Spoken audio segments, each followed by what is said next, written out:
Decades of research in behavioral economics have followed comparable groups of people. Same education, same starting income, same opportunities. 20 years later, one group had built meaningful wealth. The other had almost nothing. The difference had nothing to do with intelligence. It had everything to do with how they thought. Everything. And the terrifying part? The people who fell behind were often the most educated in the room, the ones who read the most. The ones who thought they understood the rules. They were wrong. Spectacularly, silently wrong. And by the time most of them figured it out, the window had already closed. What you're about to hear isn't motivational content. This is documented cognitive science, behavioral economics, decades of peer-reviewed research on why human brains are wired to make decisions that feel brilliant and quietly destroy outcomes. There is one specific mental trap, identified in Nobel Prize-winning research, that most people activate every single day without realizing it. We'll get there. But first, you need to understand the foundation. In the 1970s, psychologists Daniel Kahneman and Amos Tversky began publishing findings that would eventually rewrite how we understand human decision-making. Their work was uncomfortable, because it proved that people don't make decisions based on reality. They make decisions based on their perception of reality, and those two things are not the same. Kahneman called it System 1 thinking. Fast, automatic, emotional. It runs constantly, beneath your awareness, filtering every piece of information you encounter through the lens of what you already believe. The brain doesn't want truth, it wants confirmation. This is called confirmation bias, and it is not a flaw in low-intelligence people. It is a feature of all human cognition.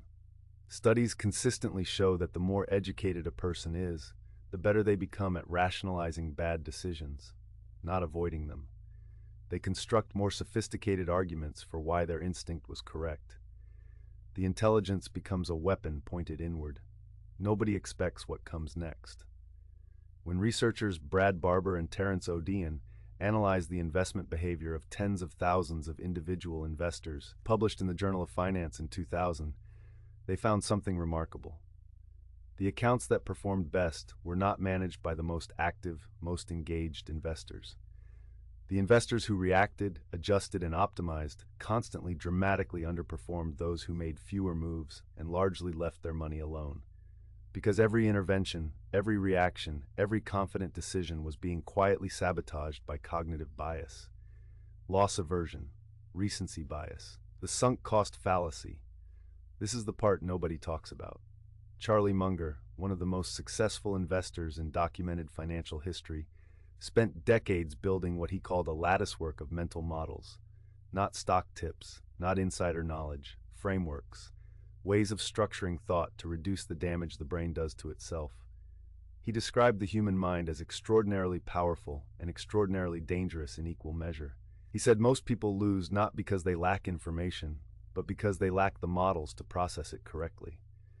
The sunk cost fallacy alone has cost individuals, companies, and governments more money than most people can calculate. It is the reason people hold losing investments too long. Stay in failing businesses. Continue down paths that stopped making sense miles ago, simply because they've already invested time or money. The brain reframes quitting as loss, even when quitting is the only rational move. Remember what I said at the start. Same education, same income, same city. The divergence wasn't about information. Everyone had access to the same information. The divergence was about mental architecture, the structure through which information was processed. Here is the one concrete thing you can do today. Not someday. Today. Write down one financial decision you are currently delaying, something you keep meaning to address and haven't. Then ask yourself this exact question. If I hadn't already invested time or money in the current situation, would I still make the same choice I'm making right now? If the answer is no, that's the sunk cost fallacy running your life. Naming it doesn't cure it, but it is the first step documented psychologists recommend for interrupting the pattern. Kahneman won the Nobel Prize in Economics in 2002, not for a financial theory, but for proving that human beings are predictably irrational. Predictably.